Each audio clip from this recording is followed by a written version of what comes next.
오늘 설교 제목은 굽이쳐 흐른다. 시간의 흐름 속에서 끊임없이 인간은 어쨌든 흘러가게 되어 있습니다. 인간의 역사 어디로 흘러갈까? 인간은 끊임없이 행복을 위해서 역사를 발전시켜 나갑니다. 흘러가는 시간을 발전시켜 나가잖아요, 인간이요. 인간은 행복을 위해서 발전해가는 역사입니다. 물론 행복이 이루어졌느냐는 질문 앞에 답을 하긴 좀 어려운 얘기지만, 그래도 오늘도 내일도 어제도 우리는 끊임없이 행복을 위해 발전을 합니다. 그리고 행복을 이루기 위해서 인간은 기본적으로 경제를 발전시킵니다. 어쨌든 물질 세계에서 경제는 중요하기 때문에 항상 화두는 경제 발전을 어떻게 시킬 것인가에 대한, 그게 이 시대의 유능이 척도이기도 하죠. 또 경제 발전과 더불어서 반드시 안전을 발전시켜 나가죠. 언제나 전쟁이 있는 곳은 아주 가난한 곳이든 아니면 아주 물질이 많은 곳이든, 역사를 읽어보면 물질이 많이 모인 곳은 언제나 전쟁터가 되더라고요. 뺏어가야 되니까. 결국 경제 발전과 더불어서 이 안전과 안보에 대한 발전도 인간의 발전의 중요한 하나의 흐름이기도 합니다. 자, 그것 말고도 그 속에 문화도 들어가고 여러 가지 다양한 것이 들어가겠습니다만, 그러면 하나님의 역사는 무엇을 향해서 흘러갈까? 하나님의 역사는 어떤 목적을 가지고 흘러갈까? 단 하나입니다. 구원 역사입니다. 인간을 구원하시기 위한 역사, 또는 그 일을 행하시기 위한 하나님의 소위 구속사라고 하는 그 하나의 목적을 위해서 하나님은 역사를 전개시켜 나갑니다. 다른 것은 없습니다. 사실 다른 것은 없는 거예요. 우리 하나님께서 사계절을 주시고 우리에게 필요한 양식과 물질과 건강도 주시고 때에 따라 기적 같은 일도 행하시고 또 곤고와 시련도 주시는 그 모든 목적은 한 가지예요. 우리로 구원받게 하시기 위함인 거예요. 우리가 물질을 받아서 우리를 부자 되게 하시기 위함이 아니라, 결국 그런 과정 또는 시련도 마찬가지고요. 긍정이든 부정이든 아니면 기쁨이든 슬픔이든 어떤 희락이든 간에 하나님이 행하신 모든 것은 결국 우리 영혼을 구원하시기 위함인 거예요. 그 하나의 목적을 위해서 모든 것들은 동반되어지는 것들인 거거든요. 그러니까 우리를 구원하기 위해서 하나님의 모든 역사는 지금도 전개되고 있다는 겁니다. 이 오늘 설교 말씀처럼 이제 하나님의 구원 역사에 대해서 보고자 하는데요. 하나님의 구원 역사의 특징이 있습니다. 기본적으로 점진적이고 때에 따라 급진적입니다.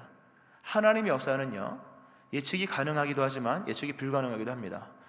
어느 하루 한날에 어제와 완전히 다른 새날이 올 수도 있고요, 또 때로는 아주 더딘 것처럼 천천히 진행될 때도 있는 겁니다. 그러나 마침내는 변하고요. 우리가 들에 있는 또는 논에다 심은 별을 보면 그 작은 벽시에서 싹이 나서 그게 언제 자라는가 아무리 눈 뜨고 봐도 성장을 볼 수가 없잖아요. 근데 시간이 지나면 나중에 가을이 되면, 늦가을이 되면 이 풍성한 곡식을 내는 것처럼 하나님의 역사는 점진적입니다. 그러나 결과적인 부분에서는 완성을 하기 때문에 매우 급진적이면서 분명합니다. 이게 하나님의 구원 역사의 특징인 거예요. 그러니까 마침내 우리를 구원하신다, 이렇게 되겠죠. 또 그런가 하면 하나님의 구원 역사는 반드시 그리스도 중심적입니다. 예수 안에서 일어나는 겁니다. 다른 데서는 구원이 일어나지 않아요. 하나님이 때때로 우리에게 태양빛을 비춰주시고 비도 내려주시고 일용할 양식도 주시지만 예수 밖에서 일어나는 모든 것들은 구원은 아닙니다. 그러니까 그리스도의 구속사의 내용은 언제나, 하나님의 구속사의 내용은 언제나 예수 중심이다. 예수를 떠나면 아무것도 아닌 거예요. 이렇게 기본적인 말씀을 드리고요. 오늘 본문 예수님의 족보잖아요. 소위 말해서 예수님의 족보가 어떻게 진행되었는가에 대한 이 내용을 보면서 이 구속사의 가장 중요한 특징, 오늘 본문 속에서 중요한 특징은 하나님의 구원 역사, 그 하나님의 기나긴 구원을 이루시기 위한 그 구속사라고 하는 것은 인간의 역사 속에서 진행이 된다는 사실입니다. 이게 제일 중요한 거예요. 오늘 제일 중요한 말씀이, 하나님의 우리를 구원하시는 그 구원 역사, 행하시는 모든 구속사는 인간의 역사 속에서 진행이 된다. 즉 인간의 사회의 흥망과 성쇠와 더불어 그 변천의 과정을 그대로 함께 하시면서 하나님의 역사를 이루어 나가신다 하는 거예요. 인간의 역사는요, 항상 주기가 있죠. 시작이 있고 흥하고 쇠하고 망하고 예요. 흥망성쇠잖아요. 우리가 흥망성쇠, 흥성쇠 망인지 모르지만 하여튼 흥망성쇠를 얘기하는데, 그 하나님의 위대한 구원의 역사가 어떤 별도의 공간에서 또는 별도의 시간에서 또는 별도의 일을 가지고 이루어서 우리에게 결과만 딱 주어지는 것이 아니라 인간의 역사 속에서 그 흥망과 더불어서 인간의 역사 속에 들어오셔서 인간의 역사와 함께 그리고 인간의 역사를 통하여서 그 하나님의 일을 이루신다는 거예요. 물론 인간과 함께라고 물어보면 또 그것도 의문이지만 인간의 역사 속에서 하나님의 역사를 이루어 나가신다는 겁니다. 굉장히 이론적인 얘기 같고 굉장히 결론적인 얘기 같습니다만 우리가 이해해야 될 굉장히 중요한 겁니다. 하나님은 지금도 여러분의 삶 속에서 역사하시면서 여러분을 구원하시는 거예요. 근데 여기서 이제 우리가 하나님의 어려움이 있는 거죠. 우리가 이 마태복음 1장 1절부터 16절의 말씀 대림절 때 항상 보는 말씀이에요. 몇 년째 받고 앞으로도 몇 년째 볼 거고 계속 볼 겁니다. 이것처럼 하나님의 사랑을 역사적으로 잘 말씀해주는, 우리 현실 속에서 하나님의 역사가 어떻게 펼쳐지는가를 잘 말씀해주는 본문도 사실 없어요. 물론 있긴 합니다만 오늘 이 마태복음 1장을 읽어보면 참 하나님이 여러 가지로 어려우셨겠다. 왜냐하면 인간의 역사가 불의한 역사거든요. 인간의 역사가 불의하다. 우리는 인생을 얘기할 때 경제 발전 또는 안보 또는 문화 여러 얘기를 하면서 행복론을 얘기하지만 이 의로움이라고 하는 부분에 대해서는 잘 얘기를 안 하죠. 그러나 성경은 어쨌거나 첫 번째가 의로움에 관한 거예요. 근데 오늘 본문에 등장하는 인간의 역사는 그러니까 불의함으로 점철된 거예요. 시종일관 불의함이라는 거죠. 두 가지가 등장하죠. 일단 개인적인 어떤 죄악이 등장합니다. 그러니까 개인적인 죄는 그 파급이 크진 않아요. 그러나 하나님에게는 크죠. 오늘 보면 유다는 다말에게서 났다. 유다와 다말의 관계는 이 정상적인 부부가 아니지 않습니까? 며느리이며 살몬은 라합은 가나안의 기생이죠. 원칙적으로 기생은 가나안 땅에 있을 수가 없는 거예요. 유대 땅에. 근데 살몬은 라합에게서, 또 보아스는 룻에게서. 룻은 모압 여인이죠. 이방 여인입니다. 그리스도 예수의 혈통 안에 지금 이런 불륜과 비정상적이고 또 이방의 혈통이 들어온다는 거예요. 결정은 다윗이죠. 다윗은 우리아의 아내에게서 솔로몬을 낳았다. 너무 적나라한 표현이죠. 그냥 다윗은 밧세바에게서 우리아를 낳았다. 이러면 참 좋을 텐데 다윗은 우리아의 아내에게서, 남의 아내에게서 솔로몬을 낳았다. 굉장히 불의함이 등장하죠. 한 개인이 의로움을 떠나서 불의함으로써 자신의 뜻을 펼쳐나가는 이 죄악된 현상이 나와요. 그래서 가정이 파탄이 되고 고통을 받는 내용이 본문에 이게 행간에 이렇게 등장을 하는 거예요. 이 부분을 우리가 물론 많이 봤죠. 그러나 본문에 등장하는 죄들은 이런 개인이 저지른 죄만이 아니라 왕들이 지은 죄가 나옵니다. 근데 왕들은 스케일이 크죠. 왕들이 저지른 죄는 시대적인 죄를 만듭니다.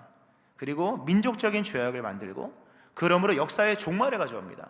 조선시대가 망하고 이렇게 다시 이런 것처럼 역사의 종말을 가져왔던 이런 큰 죄악들은 개인이 저지른 죄로는 일어나지 않아요. 이 민족적, 시대적이고 결국 이것이 왕들이 지은 죄악인 거예요. 우리는 본문을 보면서 유다와 살몬과 보아스와 다윗 얘기를 주로 합니다. 인간이 얼마나 부패했느냐.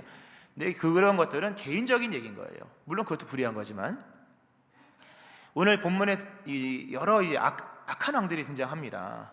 르호보암, 요람, 또는 아하스, 므낫세 이런 왕들이 아주 사악한 왕들이 등장을 하는데요. 르호보암, 솔로몬의 아들 르호보암이죠. 르호보암의 죄가 뭐냐 할 때 정치적으로 이스라엘의 멸망을 일으킨 가장 큰 원인을 제공한 사람이 르호보암입니다. 북이스라엘 이게 남북이 나뉘지 않습니까? 르호보암은요 다윗의 영토를 그대로 물려받았습니다. 다윗의 손자잖아요. 다윗의 영토를 물려받았고 솔로몬의 부경화를 그대로 다 떠안았습니다. 그러므로 망할 이유가 없는 거예요. 다윗의 군사력과 하여튼 다윗이 또 수비대도 많이 만들고 굉장히 영토를 확장시켰고 솔로몬이 외교와 경제 이런 통상에 능해서 막대한 부를 가지고 있었거든요. 근데 르호보암이 어리석었어요. 믿음이 떠나면 어리석어집니다, 사람이. 그러면서 이제 왕이 되는 그 시점에서 어리석은 얘기야. 내 새끼 손가락이 우리 아버지 허리보다 굵다. 나한테 자비를 구하지 말아라 이제부터. 이런 식으로 정치를 전개를 했을 때 나라가 쪼개지죠. 분단이 됩니다. 여기서부터가 이스라엘 역사는 끝나는 거예요, 사실요. 왜냐하면 나라가 반으로 나누면요 국방력이 당연히 줄어들죠. 감소가 되고 경제력도 떨어지게 되어 있는 거예요. 결국 역사가 그렇게 삐거덕거리면서 남북으로 나눠서 결국은 북쪽이 아수르에 의해서 722년 주전 멸망을 당하죠. 남쪽도 587년에 멸망을 당하죠. 바벨론에 의해서. 멸망을 당할 원인은 뭐 바벨론도 세력이 컸고 아수르도 컸지만 분단된 그 나라가, 우리 조국이 아니니까 분단된 그 나라가 결국 정치적으로 국방적으로 이 외세적인 것을 이겨나갈 수가 없는 그 원인을 누가 제공했는데 르호보암이에요. 큰 죄를 범한 겁니다. 민족적으로 국가의 큰 죄를 범한 사람이 르호보암이에요. 또 아하스라는 사람도 나와요. 중간 넘어가면 아하스라는 사람이 나오는데 히스기야의 아버지죠. 우상에게 영적인 항복을 한 사람입니다. 아수르의 제단을 예루살렘 성전 안에 들여놓은 장본인입니다. 영적으로 항복했던 사람. 또 므낫세 나오죠. 히스기야의 아들이죠. 여기는 영적인 멸망의 원인을 갖고 왔습니다. 종교 혼합주의를 대중화시켰습니다. 언제나 이 혼합이라고 하는 것은 저 끝에서 항상 일어납니다. 민물과 바닷물이 만나면 어느 지점에서 혼합이 일어나는 것처럼 혼합은 언제나 있습니다. 저 끝에서는. 그런데 므낫세는요, 종교 혼합주의를 대중화시킵니다. 그래서 사실 므낫세로 인해서 영적으로 심판을 받는 요인이 된 겁니다. 이런 역사가 오늘 본문에 등장을 하는 겁니다. 일일이 긴 역사를 다 얘기할 수는 없겠죠. 마침내 이스라엘이 가장 두려워하는 단어가 등장을 합니다. 사로잡혀 갔다. 강제 추방, 강제 이방, 강제 이송이라는 거죠. 이스라엘 역사가 이렇게 시작을 쭉 하다가 맨 마지막에 사로잡혀 갔다라고 하는 표현이 오늘 본문에 나오죠. 여고냐에 대한 얘기가 나옵니다. 강제 추방당하고 강제 이송된 겁니다. 이게 본문의 족보예요. 중요한 것은 이 족보 안에서 하나님의 역사가 진행되었다. 이게 설교의 그냥 골자입니다. 오늘 이 본문의 족보를 보면요, 짧은 시간 얘기 드렸습니다만 이 족보를 읽어보면요, 인간의 운명이 결정되어 있구나, 소위 전적 타락이구나. 오늘 말씀을 이렇게 쭉 읽어보면 인간은 인간의 역사와 분리되지 않고 어떤 역사의 환경을 바꿔줘도 인간은 역사를 또 망쳐놓는구나.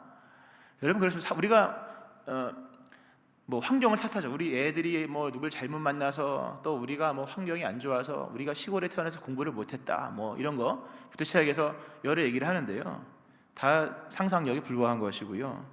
인간과 인간의 역사는 분리되지 않아요.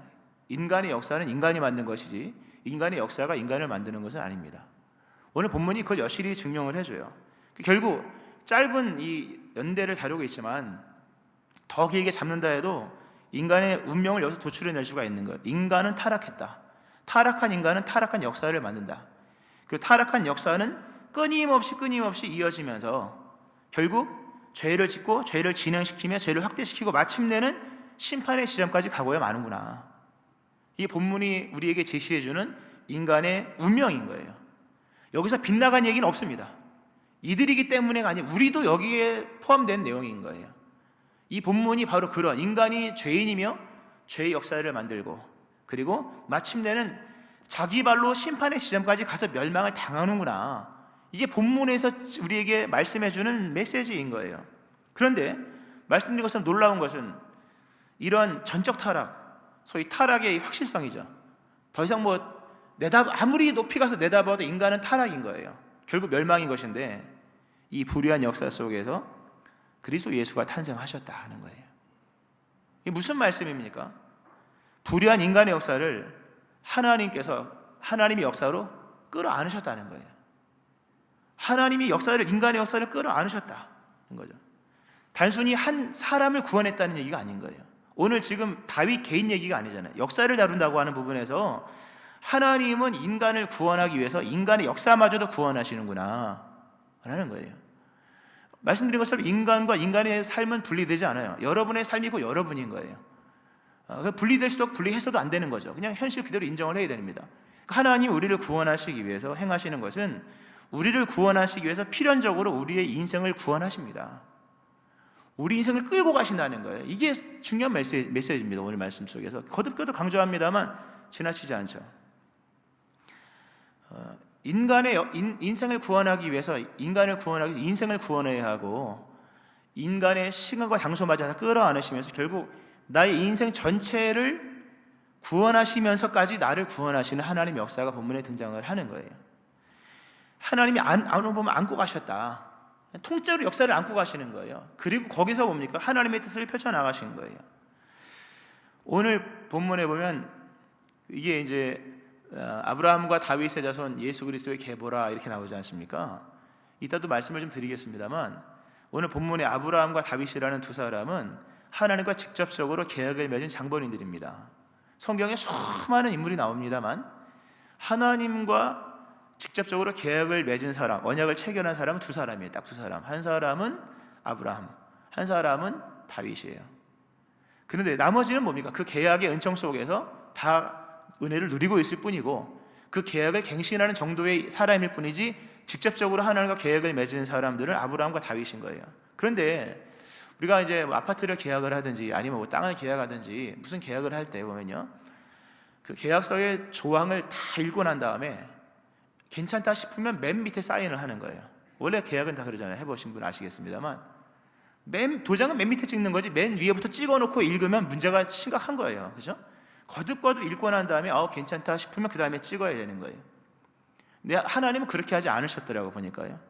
아브라함, 이스라엘의 태동이 아브라함이잖아요. 아브라함을 데려놓고 훗날에 어떻게 지내야 걸 생각하지 않으신 분처럼 도장 먼저 찍더라고요. 아브라함, 너 나한테 도장 찍자. 다윗도 마찬가지예요. 하나님 다윗 보고 굉장히 기뻐하셔서 하나님 마음이 좀 흔들리셨어요. 그러면서 아브라함, 다윗 나랑 도장 찍자. 도장 찍은 거예요. 근데 도장을 찍고 나서 보니까요, 이행할 수 있는 사람들이 아닌 거예요. 엉망인 거예요, 엉망. 도장부터 찍어놨더니 이하에 펼쳐지는 내용들이 엉망인 거죠. 그 자유분방함으로 죄를 짓는 인간의 역사. 인간의 역사는요, 자유분방의 역사인데 자유분방함이 좋은 게 아니라 죄악을 만든다는 거예요. 하나님이 실수하신 거죠, 사실. 어찌 보면 우리 인간의 입장에서는. 하나님이 애초부터 그걸 아시고 끌어안기로 작정하시고 인간의 역사를 펼쳐가시다는 거예요. 이건 하나님의 강력한 의지입니다. 신명기 1장 31절에 보면 이스라엘 백성이 광야 40년을 무사히 무탈하게 올 수 있었던 그 비결을 말씀해 주시는데요, 제가 읽어드릴게요. 광야 40년이죠. 광야에서도 너희가 당하였거니와 사람이 자기 아들을 안는 것 같이 너희 하나님 여호와께서 너희가 걸어온 길에서 너희를 안으사 이곳까지 이르게 하셨느니라. 하나님이 안아오신 거예요. 그 백성만 안아오신 거지. 백성이 살려면 시간 장소가 있어야 되잖아요. 그러니까 통째로 그들의 삶의 자리를 다 끌어안으시면서 여기까지 오신 거예요. 그것이 너희의 오늘 현재의 모습이다 라고 말씀하시는 겁니다. 하나님은 참으로 위대하십니다. 오늘 본문을 보면 인간의 죄악의 어떤 그 참상이 나오는 반면에 그러면서도 동시에 하나님께서 인간의 역사를 끌어안으시는 장면이 나와요. 참 은혜가 되는 말씀이죠. 더욱이 오늘 이 본문의 말씀을 읽어보면요, 인간적인 입장에서 읽어보면 이 본문을 읽고 또 읽고 묵상하면 묵상할수록 이 인간의 역사는 결국 심판의 역사구나, 심판을 받아야만 하는 근거가 등장을 해요. 본문을 읽어보면 아세요. 집에 가서 읽어보시면 아실 텐데 심판의 역사입니다. 결국 아브라함이 이삭을 낳고 이삭이 야곱을 낳고 야곱이 누구를 낳고 뭐 요셉을 12아들 낳고 쭉 나가죠. 근데 이 이야기를 진행하는 거 보면 분명히 심판을 기록하는 역사인 것 같은데 구속사를 기록하는 역사라고 하는 거예요. 구원 역사를 기록한다고 하는 거죠. 그러니까 본문은 결국 하나님 입장에서 봤을 때 인간이 심판받아야 될 근거를 제시하는 용도가 아니라는 거예요. 하나님이 이 말씀을, 그것도 복음서 첫 장에, 신약 27권 첫 장이 이거잖아요. 복음이 뭐냐? 이게 본문이 복음인 거예요. 1장이 본문이 복음인데 본문에서 우리에게 말씀하시는 것은 뭐냐 할 때 인간이 심판받아야 될 근거를 제시함이 아니라 인간이 구원받아야 할 대상임을 제시한다고 하는 거예요. 굉장히 중요한 관점이죠. 하나님께서 우리를 보실 때 바로 그런 거예요. 우리가 넘어지고 쓰러지고 죄를 얼마나 많이 짓습니까? 그럴 때마다 우리 스스로는 나는 역시 심판을 받아야 될 지옥 갈 사람인가 보다 이렇게 생각을 하지만 하나님은 안 그렇다는 거죠. 하나님은 심판받을 근거를 우리의 삶의 죄악과 허물과 연약함 속에서 제시하시는 것이 아니라 우리의 그런 허물과 죄를 보시면서 하나님은 속으로 결단 다짐하시는 게 뭐냐 할 때 여전히 이 사람은 또는 이스라엘은 구원받아야 될 대상이구나. 구원받아야 될 대상이구나. 본문은 심판의 당위성을 얘기하는 것이 아니라 구원의 필요성을 제시하는 거예요.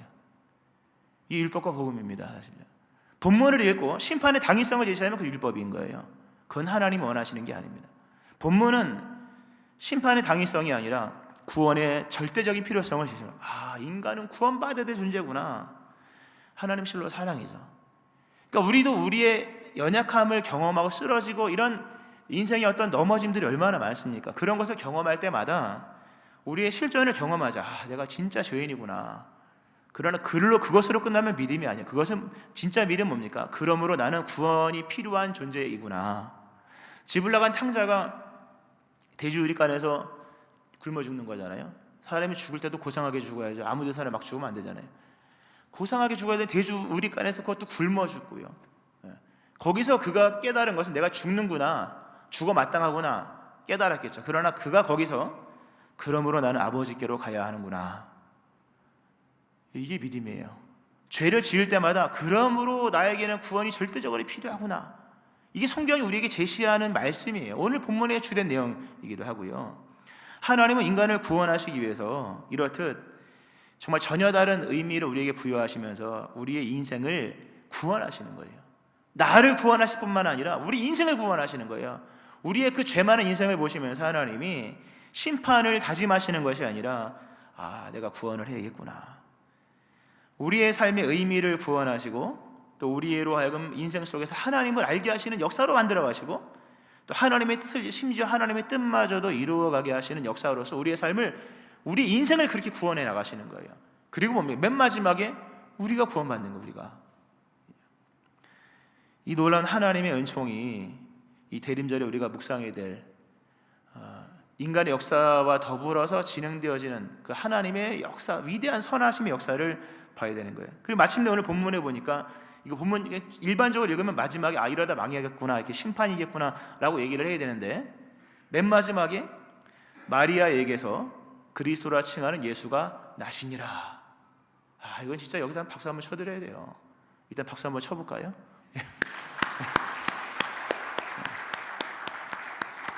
뭐 뜻도 의미도 없이 박수를 쳤는지 모르겠습니다만, 이게 아브라함부터 시작하여서 14대 이런 식으로 되는 거지 않습니까? 근데 여기서 그럼 결론이 망하는 거여야 되는 거거든요. 여기서 놀랍게도 그리스도라 칭하는 예수가 나시니라. 나셨다는, 누가? 예수님이 나셨다. 이거 하나님의 성공인 거예요. 근데 이렇게 놀라운 일이 이루어질 수 있었던 것은 하나님이 스스로 그 일을 행하셨기 때문인 거예요. 소위 이거를 하나님의 어떤 능동적인 역사라고 얘기할 수 있는 거죠. 오늘 이 족보를 원문으로 읽어보면, 저는 원문으로 읽죠, 당연히. 책이 있으니까, 실력이 뛰어나서 책이 있기 때문에 좋은 자료가 있으니까 원문으로 읽으면요, 이 본문은 이런 식으로 구성이 되어 있습니다. 주어가 등장하고 그리고라고 하는 이제 헬라어 대, 그리고 에네게센, 그가 낳았다, 누구를? 톤, 이런 식으로 해요. 그래서 아브라함, 에겐네센, 그리고 톤, 이삭. 아브라함 이삭을 낳았다. 이삭 대 에겐네센 톤 야코브. 이삭은 야곱을 낳았다. 야코브 대 에겐네센 톤 유단. 야곱은 유다를 낳았다. 다위드 대 에겐네센 톤 솔로모나 에크테스 우리우. 다윗은 우리아의 아내에게 솔로몬을 낳았다. 이런 식으로 해요. 이게 똑같은 형식으로 길게 계속 읽어나갑니다. 어려울 것도 없어요. 항상 주어, 그 다음에 접속사, 그 다음에 동사가 나와요. 그리고 목적어가 나옵니다. 항상 이게 누가 누구를 낳았다, 이런 식으로 진행이 되는데요, 맨 마지막에 마리아에게서 그리스도라 칭하는 예수가 나시니라는 이 동사가 바뀌어요. 주어는 등장하지 않아요. 주어는 당연히 하나님이시니까. 그러나 여기서 동사가 바뀝니다. 그래서 지금까지는 다 수동태로 바뀌었어요. 능동으로 내가 누구를 낳은 거예요. 근데 예수님은 마리아가 낳은 게 아닙니다, 여러분. 물론 마리아가 낳았지만 성경이 그렇게 얘기하지 않아요. 요셉이 낳았다고도 얘기하지 않고 마리아가 낳았다고 얘기하지도 않아요. 의미적으로는 마리아가 받았다는 거예요. 받았다. 물론 마리아가 낳았죠. 근데 마리아가 예수를 낳으니라가 아니라 마리아에게서 예수가 나시니라. 이건 주체가 하나님인 거예요. 이게 소위 그 신적 수동태라고 합니다. 우리가 이제 성경을 읽어보면요, 이렇게 매일 읽어보면 인간의 역사가 진행이 되다가 결과가 등장할 때, 그래서 하나님의 뜻이 이루어졌을 때, 그때는 동사가 바뀝니다. 인간이 만들었다가 아니라 하나님이 하셨다, 이런 식으로 바뀌어요. 그걸 신적 수동태라고 하거든요. 이게 인간의 이런 누적된 죄악들 계속 쌓이잖아요. 죄악들, 죄가 산을 만들고 이러게 되는 거죠. 근데 결국 거기서 역사가 이루어지는 것은 인간이 만든 것이 아니라 하나님이 만드신 거예요. 그러니까 결과물은 인간의 역사가 만든 것이 아니라 하나님이 능동적으로 그 일을 행하신 것이고, 인간은 능동적으로 행하시는 하나님의 역사 앞에서 수동적으로 받을 뿐인 거예요. 근데 이게 믿음이에요, 여러분. 믿음이라고 하는 것은 하나님의 능동을 믿는 거예요. 하나님의 능동, 그분이 알아서 하시는 거예요. 물론 우리는 열심히 또 결론적인 부분에서 말씀드립니다. 그리스도 예수와 함께 있어야 됩니다만, 믿음은 그분의 능동을 믿는 것이고, 능동적으로 행하시는 하나님 앞에서 우리가 할 수 있는 것은 아무것도 없는 거예요. 이걸 기억해야 됩니다. 단지 수동적으로 받는 거예요. 수동적으로 받는 거예요. 마리아가 아기를 자기가 낳은 게 아닌 거예요. 하나님에게서 받은 것뿐인 거예요. 근데 이게 하나님의 역사를 이루시는 방식이다 하는 거죠. 오늘 우리의 삶 속에서 행하시는 하나님 역사의 방식인 거예요. 그러므로 우리는 이런 하나님의 역사의 방식, 맨 마지막에는 결국 하나님이 이루시더라, 끝내 이루시더라, 이러한 하나님의 능동을 믿는 믿음 안에서 하나님을 믿어야 됩니다. 하나님을 믿어야 돼요. 근데 우리는 믿음을 자꾸 각오와 결단으로 말하죠. 내가 열심히 믿어야겠다. 그 각오와 결단은 믿음이 아닙니다, 여러분. 각오와 결단으로 주의 나라가 이루어지는 것이 아니에요.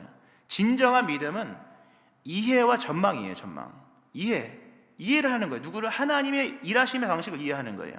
그리고 뭡니까? 과거를 이해하고, 오늘을 이해하고, 내일까지 이해하는 거예요.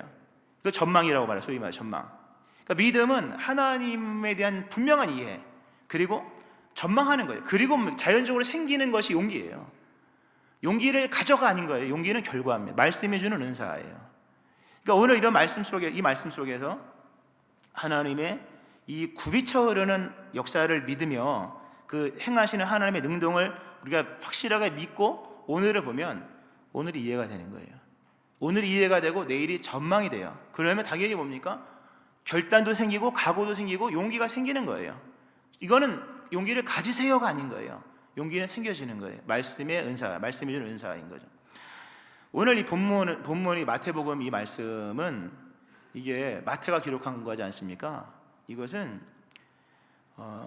그 당시 초대교회가 겪고 있었던 어떤 그 불확실적인 미래를 이해하기 위하여서 기록한 거예요. 1장은 마태복음 전체도 마찬가지예요. 그리고 불확실한 현실을 이해할 뿐만 아니라 그 미래를 전망하게 하시기 위한 언덕 같은 거예요.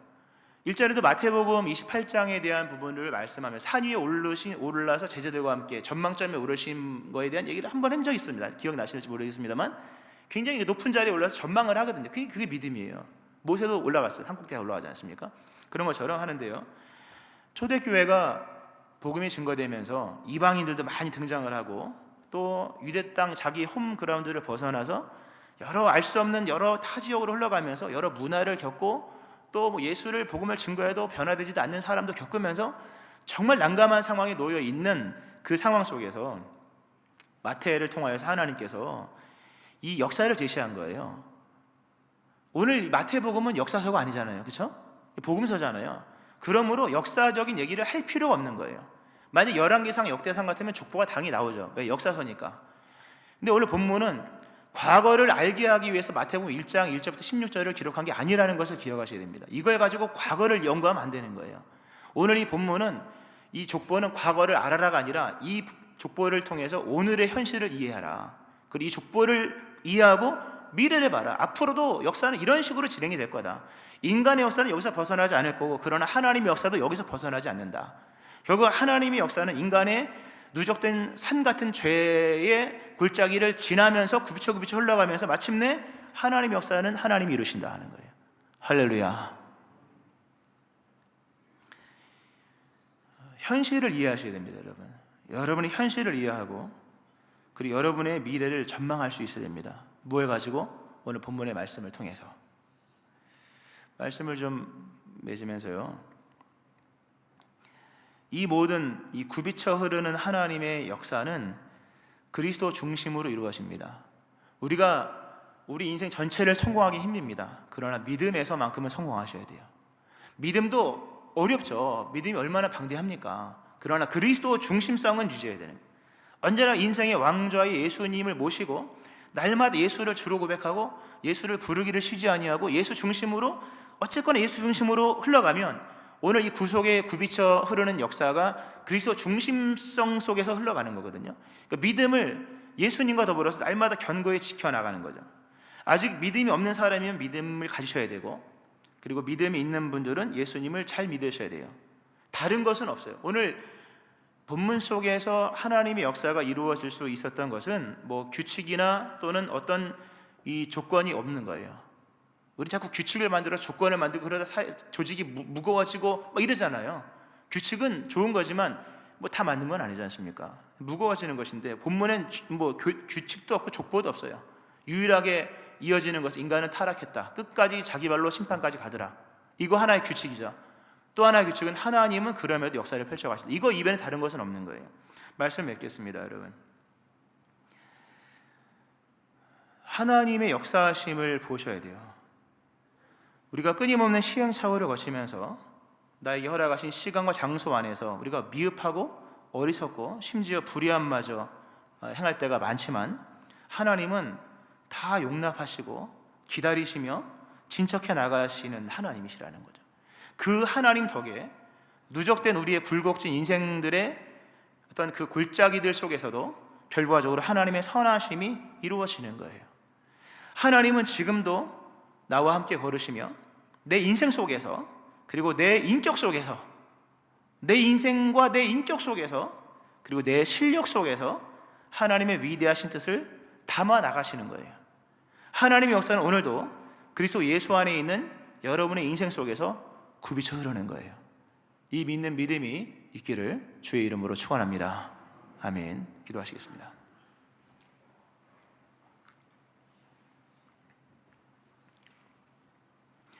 하나님 아버지, 우리가 할 수 있는 것이 아무것도 없다는 사실, 그러나 하나님은 이 모든 것을 하실 수 있다는 사실, 그리고 그 모든 것을 나와 함께 내 인생 속에, 내 인격 속에, 내 실력 속에 담아서 하나님의 영광을 받으시며 기뻐하신다는 사실 앞에서 우리가 최종적으로 오늘 무릎을 꿇습니다.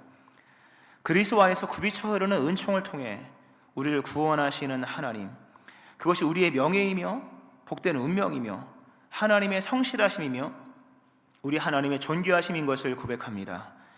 이제 그리스도 안에서 굽이쳐 흐르는 하나님의 역사가 성도와 교인으로 부름받은 우리의 사명과 현실, 또 만나야 하는 영혼들과 시대와 사회 속에서 언제나 우리의 승리와 찬송이 되게 하여 주옵소서. 예수님의 이름으로 기도합니다. 아멘.